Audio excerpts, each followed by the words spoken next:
Three teenagers walked into court facing accusations that could change their lives forever, but what happened next stunned everyone in the courtroom. The judge made it clear these weren't just burglary charges. They involved stolen firearms, making the stakes far more serious than anyone expected, with years in prison on the line. Every word, every decision, and every warning carried life-changing consequences. Stay until the end, because the judge's final ruling and strict conditions prove how one reckless choice can alter a future in an instant. One is a felony possession of methamphetamine. The maximum possible penalty, a $10,000 fine up to 3.5 years of incarceration. So 1.5 years of initial confinement, 2 years of extended supervision. The second is a possession of drug paraphernalia. Okay, if you're found guilty of that charge, maximum penalty up to 30 days of jail and up to a $500 fine. Okay, and we'll go on the record in the matter 25 CF 160, State of Wisconsin versus Robert Teskey. The state appears through Assistant District Attorney Jose Vila in person. Mr. Teskey appears in person with counsel Joel Flisky. We're set today in this matter for the final pretrial. The court has received and reviewed the motion for admitting other evidence by the defense, which would include, I think it's all complaints as they relate to Jonathan Oyat and other individuals. As a defense in the case, the court has received and reviewed the state's response to the defendant's motion for other acts, admittance of other acts. The state did object to the filing and asked the court to summarily deny the matter. However, if the court is not inclined to do so, the state wanted additional time to be able to provide a response to the other acts motion. Am I missing anything, Mr. Flisky? Who's hearing in person with Mr. Teskey? I believe that covers the matter as it currently stands, Your Honor. All right. And Mr. Vila? Two things I just want to note. So regarding the other acts issue, I did not write this, but I can certainly do that. I also believe the matter as itself is irrelevant. Defense's argument is that they want to do the third party. There's a third party that committed the crime. That's a third party perpetrator motion that wasn't filed. So I think the other acts motion is irrelevant as it stands. And then I just need to address one motion to eliminate that defense filed. All right. And so I just have a question. You didn't write it. I thought that it says your name. No, I did not write that specific argument in my response. Oh, okay. Because I'm like, I swear it said. I should have clarified. My apologies. Okay. All right. And so the argument of it should be the third party. It should have been a third party motion. Okay. It really should have been a third party motion. I get where I understood where you were going with the other acts, but it's really a third party motion that should be filed. So with that understanding, and if Mr. Flisky does understand that now and just didn't, maybe he was thinking differently, strategically different when he filed the motion. Is the state objecting to if Mr. Flisky is asking to be amended to a third party? I would object, Your Honor, that the wrong motion was filed and therefore the wrong standard and analysis was provided to the court. And per the court scheduling order, today was the last day for all substantive motions, such as third party motions, to be filed and heard prior to today's date. Before I get to Mr. Flisky, what is the state's issue with the motion in limine? I want to pull up the specific bullet point. One moment, Your Honor. It's towards the end of it. I want to say it's 14. Any recorded interviews or body camera? Yes, that's correct. Defense is offering this motion to eliminate without providing any statutory authority to support it. State's position is obviously there are no Mirandize or admissibility issues. All of it should come in. All right. Okay, Mr. Flisky. Thank you, Your Honor. Would the court prefer me to address the motion in limine or the other acts first? Whatever you prefer. In regards to the state's position regarding the motion in limine, item number 14, I'm not sure what they're referring to. I am citing authority under 906.11.1 in regards to the prohibition on that material. But I think that's a separate side issue. In regards to what I think is the larger issue at play here, Your Honor, the other acts motion, I would admit that that was a strategic decision on my part to file it as in other acts.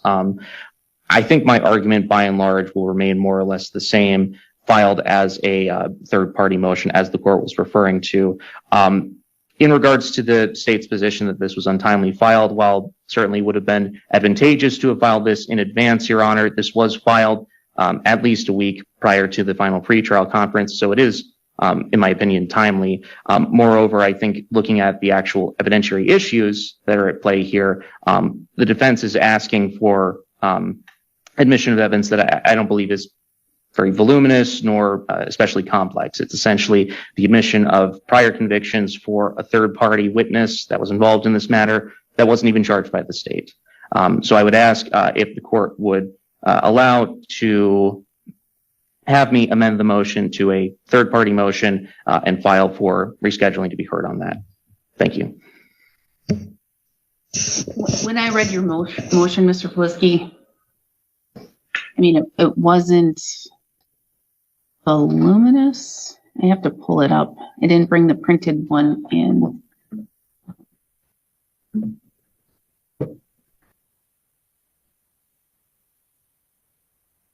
There you go.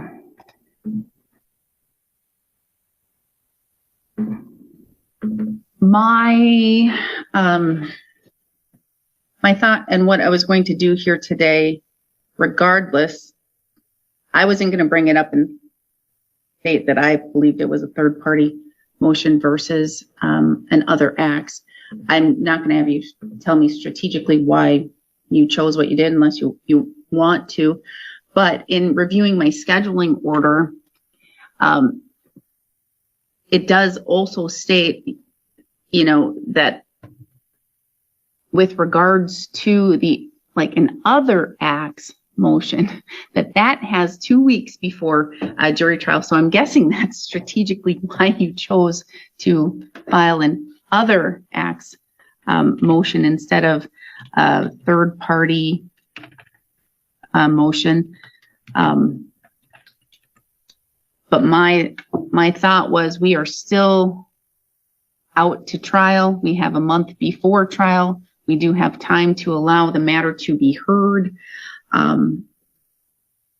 But specifically then, as it relates to Mr. Vila's objection to your paragraph 14 in your motion in limine, I do understand that you have the Wisconsin statute there.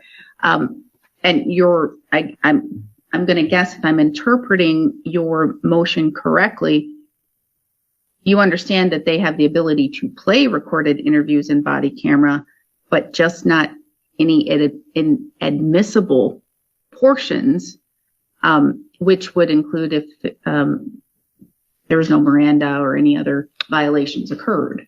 I see, Your Honor. No, thank you for clarifying that.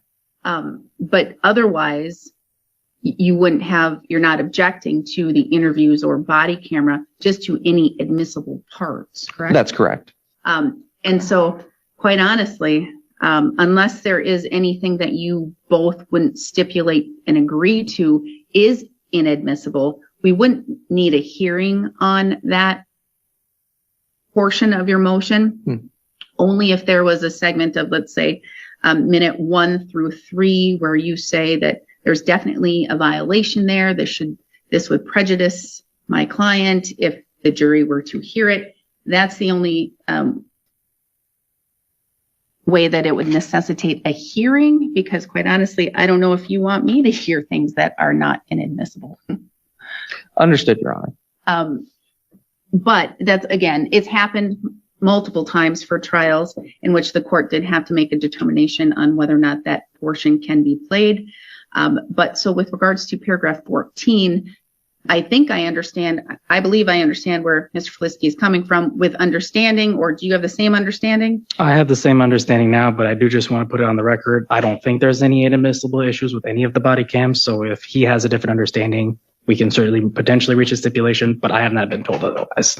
And I'm gonna say, and that is on your shoulders, Mr. Felisky, to say if you do have any parts that you are objecting to, and to work with and speak with Mr. Felisky regarding that. And if we need a hearing, we'll get a hearing. But sometimes we don't even have the hearing until the morning of the trial. Mm-hmm. But then the attorneys already have it stipulated and already set that, okay, it may be questionable minute 1 through 3. And so you just know, and if the court rules one way or the other, then we know if we can play it or we can't play it. But with regards to your motion and third party versus the other acts,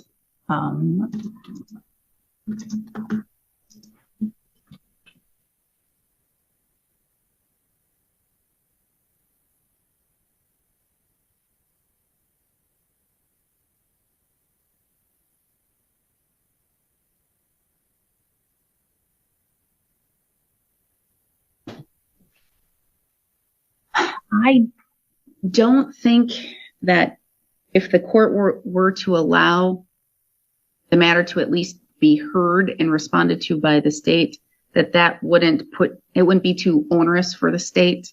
And in fact, that would alleviate any potential arguments of prejudice against the defendant and or, quite honestly, any ineffective assistant argument that could come down the road, whether or not it is in fact a third party or it's in other acts or whatnot. And I don't like to have those open-ended potential appeals issues. So I'm okay with giving a date and time for a hearing. Again, we have a couple of weeks before the jury trial, but it's going to have to be kind of a quicker turnaround.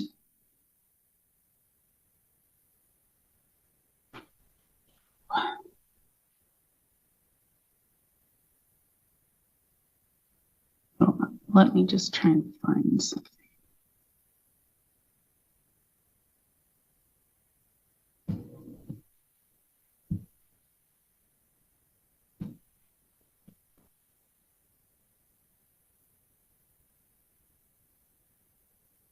My availability is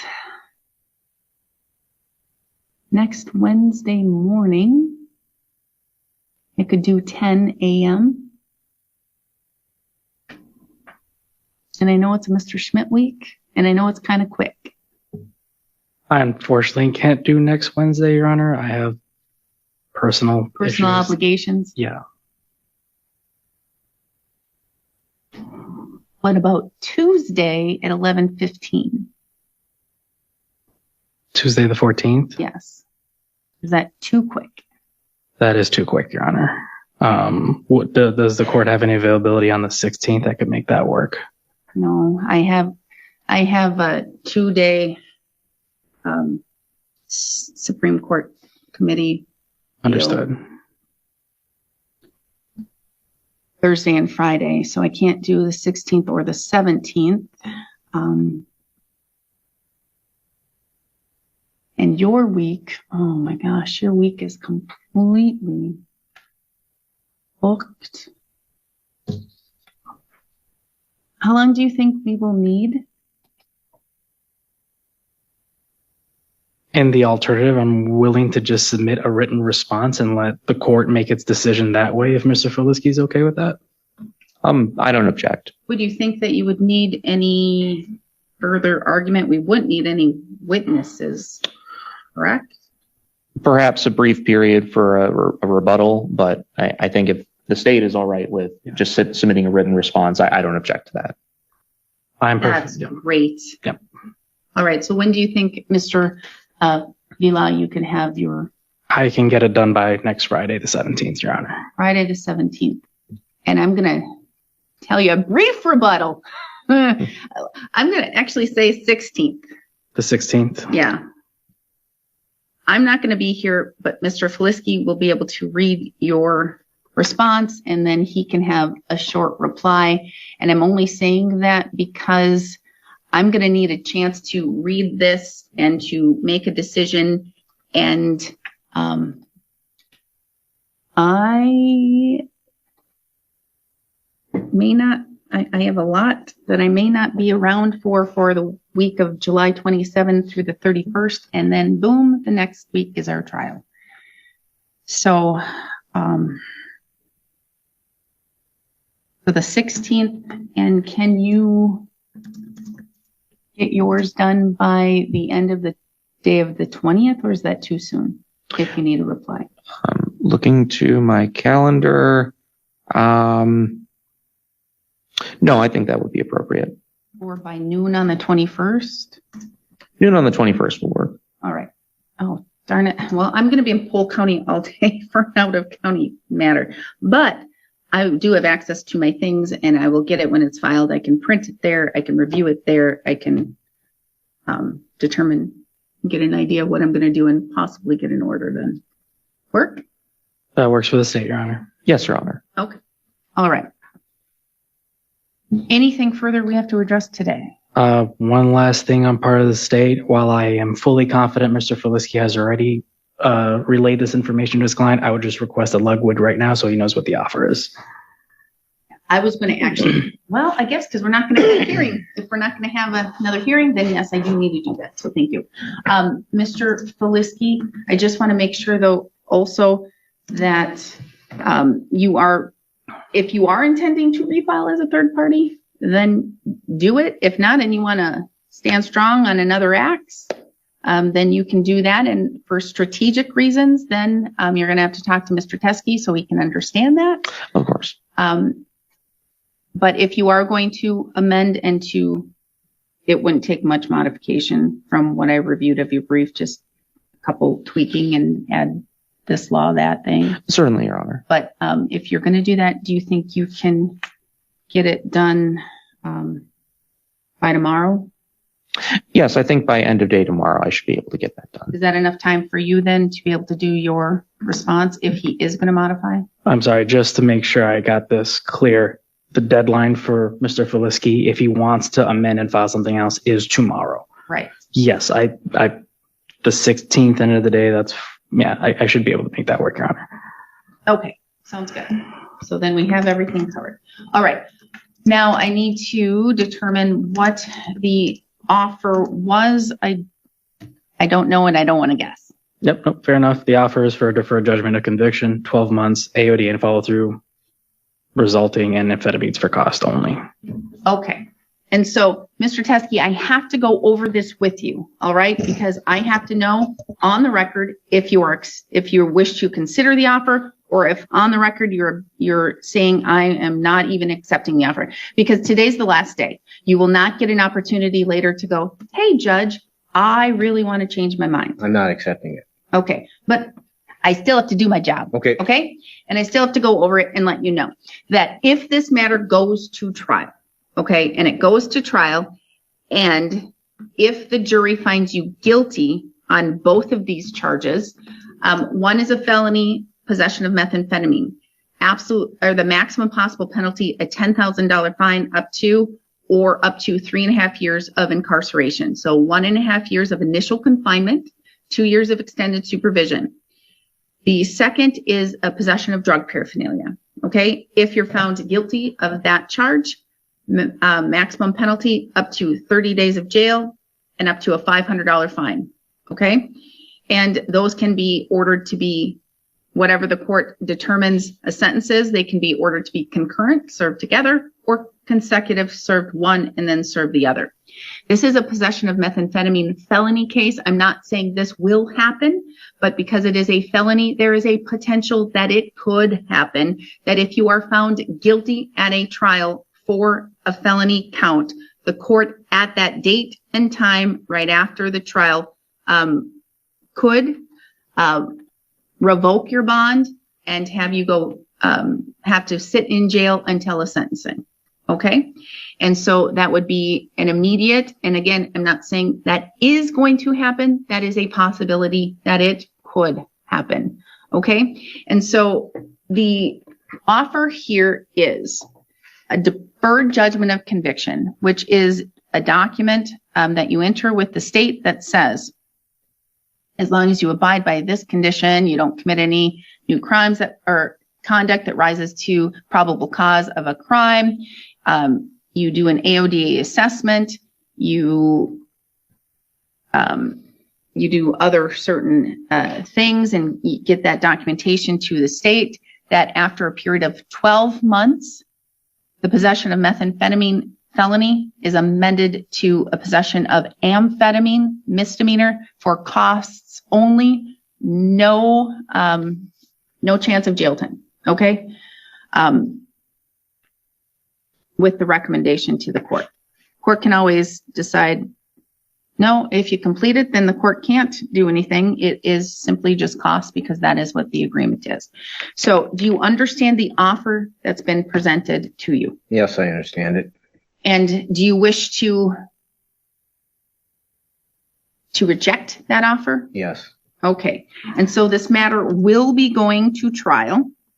And so be prepared for that. The only way it will not go to trial is if you plead guilty to both of those accounts as they are charged, or if the state dismisses those, okay? Okay. Otherwise, we are currently set to go to trial on August 4th at 8:30 a.m. Any other questions or any other matters to address right now, Mr. Vila? Not from my perspective, Your Honor. Mr. Plisky? I don't believe so, Your Honor. Thank you. All right, thank you. And then, so I'm not going to have another hearing, but you'll get the court's decision as it relates to the motion filed by your attorney. But make sure that you are here promptly. I'm going to say I will be. probably 8 o'clock or whatever Mr. Plisky tells you, because the jury will be here ready to go. They'll be coming in probably prior to 8 or around 8. We'll be ready to go after we hear all the motions, and we're not going to wait. Okay? Okay. All right. Thank you. We are adjourned. On the record in the matter 24 CF 189, State of Wisconsin versus Angel Barber. The state appears through Assistant District Attorney Jose Vila in person. Ms. Barber appears in person without counsel. We're set today in this matter for a motion hearing. The state did file a motion for entry of judgment and to revoke the deferred judgment of conviction. Ms. Barber, the state is claiming that you failed to complete all of your recommended AODA sessions and to provide them with the proof of such. Yes. If I may, Your Honor, we did hear back from the Tribal Behavioral Health Clinic. She has reengaged in AODA assessment and follow-up programming. So we're requesting a hearing 60 days out just to make sure she follows through with it. 60 days.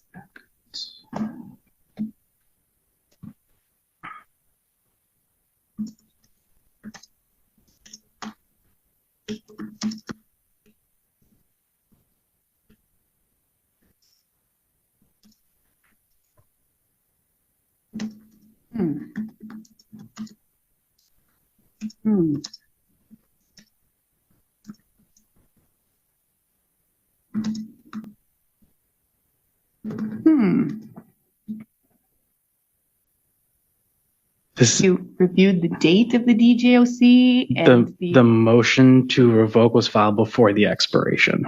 No, it was not. It was not? It was filed on the 22nd of May. This expired on the 19th. There should be a 60-day grace period in the deferred for filing of the motion. Okay, let's see that.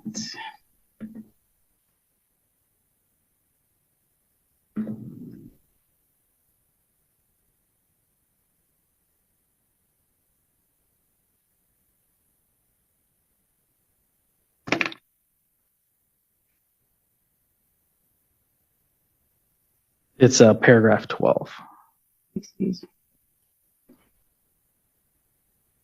me. So long as it occurred during this agreement. All right, so. And I understand for the deferred, for something like this though, this is something that should have actually been done in the beginning of the DJOC.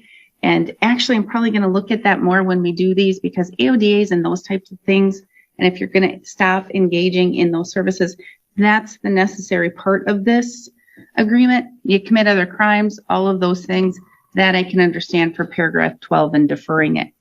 In the end, the judge gave these teenagers a chance to remain free, but only under some of the strictest conditions the court could impose, with cash bail, GPS monitoring, absolute sobriety, and a zero-tolerance warning. One wrong move could send them straight back behind bars before trial. It's a powerful reminder that every decision has consequences, and sometimes the hardest sentence begins long before a verdict is ever reached. If you enjoyed this courtroom breakdown, don't forget to like, subscribe, and turn on notifications, and watch our next case to see another real courtroom battle unfold.